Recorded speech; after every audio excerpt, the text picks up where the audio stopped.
நலம் தரும் நாராயணீயம் அருள் வழங்குமே, தினம் நம்மை காக்குமே.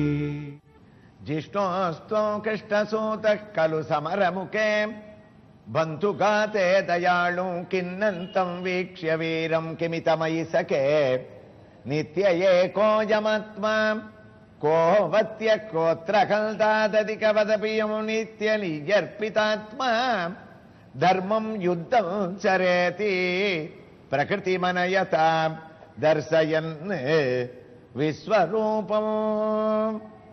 நம்முடைய நலம் தரும் நாராயணியத்தை சென்னை மயிலாப்பூரில் அமைந்திருக்கக்கூடிய ரங்காச்சாரி சாலையில் உள்ள நந்தலாலா திருக்கோயிலிலிருந்து ஒவ்வொரு நாளும் ஒவ்வொரு திவ்ய தரிசனமாக நாம் கண்டும் கேட்டும் கொண்டிருக்கின்றோம். அந்த வகையிலே பகவான் கண்ணனை நேற்று நாராயண பட்டத்திரி அஸ்பஷ்டம் என்று அழைத்தார் என்று கூறினோம். நீ புரிந்து கொள்ள முடியாதவன், கைக்கு எட்டாதவன் என்று கூறினார். கண்ணனுக்கு கோபம் வந்துவிட்டது. என்னை இவ்வாறு புகழ்ந்து என்னை உயரத்திலிருந்து கீழே இறக்கி புரிந்து கொள்ள முடியாதவன், எட்டாதவன் என்று வர்ணித்து விட்டாயே, இதற்கு பதில் கூறினால்தான் நாராயணியத்தை தொடரலாம் என்று கூறினார். பட்டத்திரி பதில் பேச ஆரம்பித்தார் என்று கூறினோம்.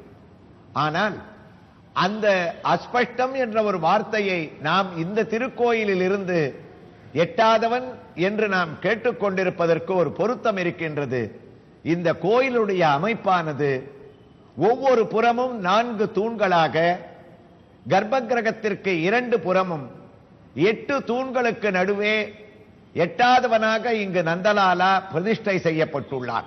யாருக்கு எட்டாதவன்? அவனை தரிசனம் செய்யாதவர்களுக்கு, கண்ணனை பற்றி சிந்திக்காதவர்களுக்கு எட்டாதவன். ஆனால் இங்கோ தன்னுடைய திவ்யமான ரூப சௌந்தரியத்துடன் இதோ தேரிலே எவன் 2 உற்சவமூர்த்தியாக இருந்தானோ, எந்த மூலமூர்த்தியை நாம் தரிசிக்க இருக்கின்றோமோ அவனே உன்னி கிருஷ்ணனாக தான் பார்த்த சாரதியாக தேரிலே நமக்கு அலங்கரித்துக் கொண்டு பவனி வரக்கூடிய அற்புதமான காட்சி. இந்த திருக்கோயிலிலே இந்த திருத்தேரானது கிருஷ்ண ஜெயந்தி மகோத்சவத்தில் பல ஆயிரம் பக்தர்களால் கண்ணா கண்ணா என்ற ஒரு திருநாமத்துடன் நந்தலாலா நந்தலாலா என்ற அவனுடைய நாமங்களை சொல்லிக் கொண்டே ஊர் கூடி தேரிழுப்பது என்பது பழமொழி. இங்கு பக்தர்கள் கூடி அவனால் அவனை அழைத்து செல்வதுதான் இங்கு இருக்கக்கூடிய ஒரு பெரிய அதிசயம். அந்த கண்ணன் பார்த்த சாரதியாக திருவள்ளிக்கேணியிலே கையிற் பிடித்த உழவுகோலும் சிறுவாய் களிரும் சேனாதூளி தூசரித்தமான திருக்குழலும் தேருக்கு கீழே நாற்றிய கால்களுமாய் உடைய பார்த்த சாரதிய வேஷத்தோடு என்னை சரணடையுங்கள், என்னை சரணடையுங்கள், உங்கள் கவலைகளை என்னிடம் விட்டுவிடுங்கள் என்று தன்னுடைய பாதத்தை காட்டிக்கொண்டு சேவை சாதித்துக் கொண்டிருக்கின்றான். திருவள்ளிக்கேணியிலே அந்த சாரதி கம்பீரமாக எழுந்தருளியுள்ளான். நந்தலாலா திருக்கோயிலிலே தன்னுடைய உருவத்தை சற்று அடக்கிக் கொண்டு உன்னி கிருஷ்ணனாக இங்கு சேவை சாதிக்கக்கூடிய இவனுடைய கோயிலில் 8 தூண்கள் என்று நாம் குறிப்பிட்டோம். அவை என்ன?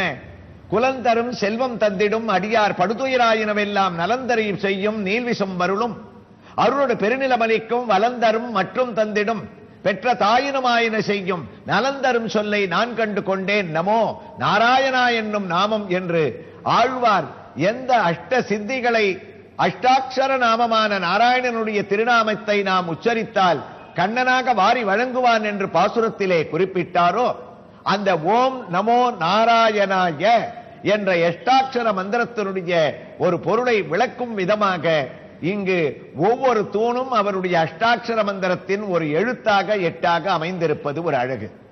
அது மட்டுமா, ஒவ்வொரு தூண்களிலேயும் 4 புறங்களிலேயும், அதாவது மொத்தம் 32 அதிகமான சிற்ப வேலைப்பாடுகளை கொண்ட ஒரு காட்சிகளாக இங்கு நாம் சேவை சாதிக்கக்கூடிய பாக்கியம், நாம் தரிசிக்கக்கூடிய பாக்கியம் கிடைக்கின்றது. அதிலே ஆரம்பிக்கப்பட்ட தூணிலே இந்த திருக்கோயிலை ஸ்தாபித்த பூஜ்ய ஸ்ரீ மதிவலி சரஸ்வதி அவர்கள் கூறுகிறார்கள், அவர்களுடைய தாயாருடைய வேண்டுகோளுக்கு இணங்க இங்கு காரிய சித்தி ஆஞ்சநேயனாரவர் முதலில் பிரதிஷ்டை செய்யப்பட்டார். அவர் தனி சன்னதியாக இல்லாவிட்டாலும் தூணிலே இருந்து கொண்டு வழிபடுவர்களுக்கு புத்தி, பலம், யசஸ், தைரியம் அனைவற்றையும் அளித்துக் கொண்டிருக்கின்றார்.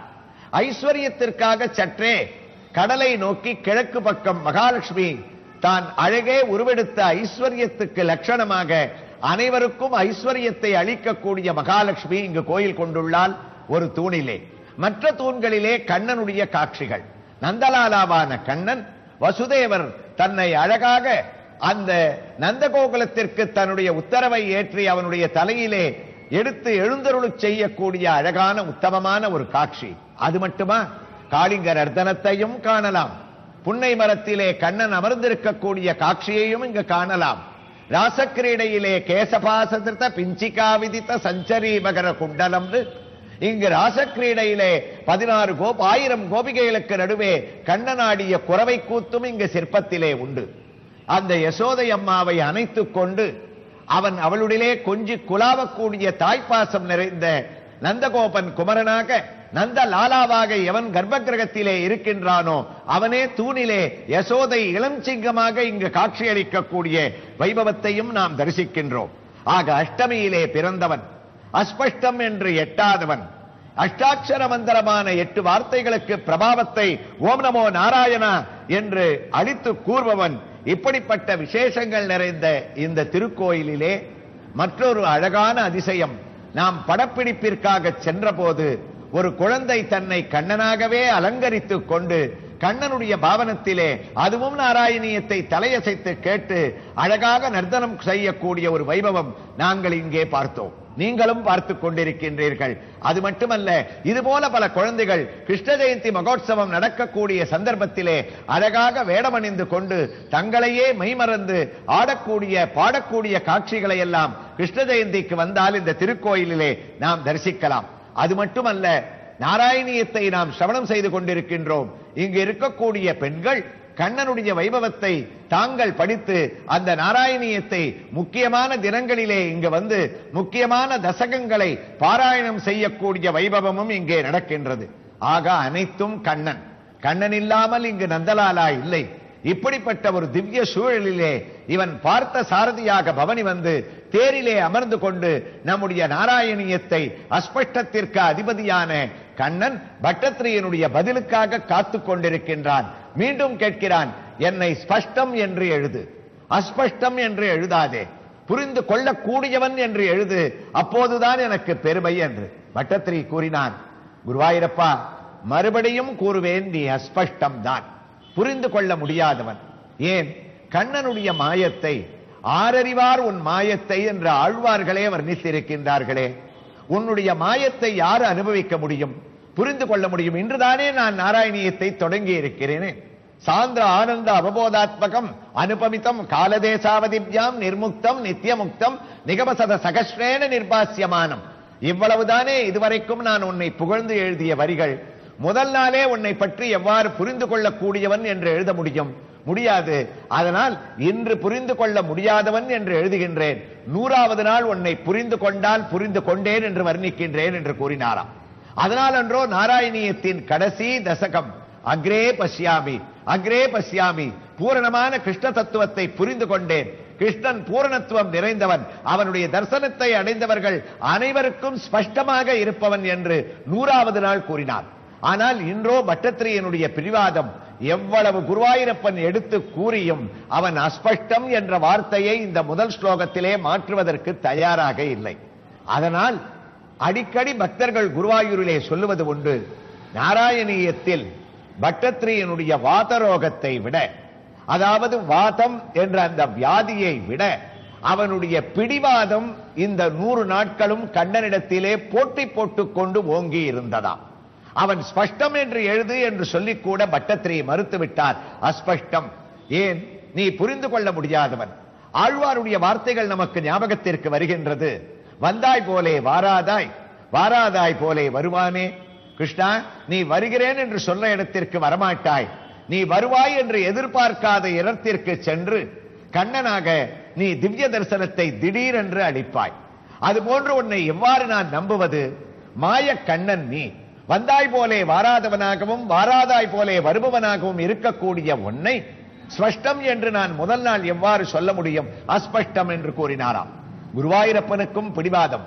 மேல்பத்தூர், நீ அஸ்பஷ்டம் என்று கூறினால் நாராயணியத்தை இதோடு நிறுத்திக்கொள். அரை ஸ்லோகம் போரும், மேலே உன்னை எழுத விடமாட்டேன். ஸ்பஷ்டம் என்று சொல், உனக்கு ஏன் இந்த பிடிவாதம் என்றாராம். பட்டத்திரியினுடைய கெட்டிக்காரத்தனம் எவ்வாறு நாம் புகழ்வது? குருவாயூரப்பா, நான் ஒத்துக்கொள்கின்றேன், உனக்கு வேண்டியது ஸ்பஷ்டம் என்ற வார்த்தை அவ்வளவுதானே, இதோ கூறிவிட்டேன் என்று சொன்னாராம். ஸ்பஷ்டம் அஸ்பஷ்டம், அதாவது என்ன அர்த்தம்? கண்ணா, நீ புரிந்து கொள்ள முடியாதவன் என்று நான் புரிந்து கொண்டு விட்டேன். ஸ்பஷ்டம் அஸ்பஷ்டம், நீ புரிந்து கொள்ள முடியாதவன் என்பதை நான் புரிந்து கொண்டேன் என்று கூறினார். குருவாயூரப்பன் அந்த கோபத்தையும் மறைத்துக் கொண்டு சிரித்து விட்டானாம். பட்டத்திரி, நீர் வியாகரண பண்டிதர், சமஸ்கிருதத்திலே புலமை பெற்றவர், உம்மோடு என்னால் வாதாட முடியுமா? மேலே நாராயணியத்தை தொடரலாம் என்றார். அடுத்த வரிகள் பட்டத்திரி தொடர்ந்தார். கிருஷ்ணா, திருஷ்ட மாத்திரே புனருரு புருஷார்த்தாத்மகம் பிரம்ம தத்துவமோகம். இப்படிப்பட்ட பரபிரம்ம ஸ்வரூபமான கண்ணன் யார்?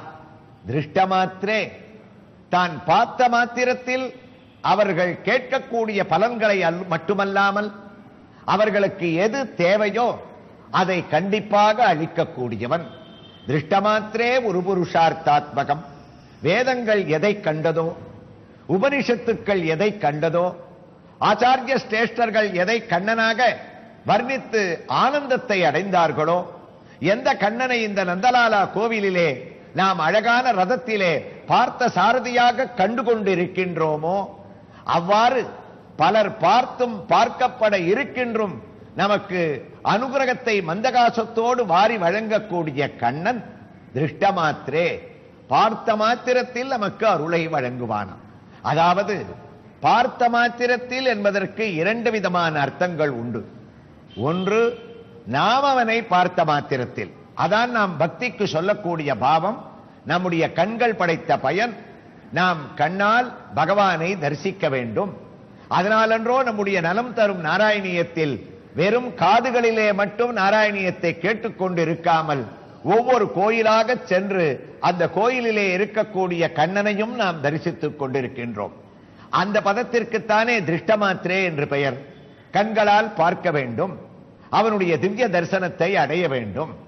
ஆனால் பட்டத்திரி சொன்ன வாக்கியம் இருக்கின்றதே, நாராயணியத்தினுடைய வார்த்தைகளுக்கு எப்போதுமே ஒரு விசேஷமான அர்த்தம் உண்டல்லவா?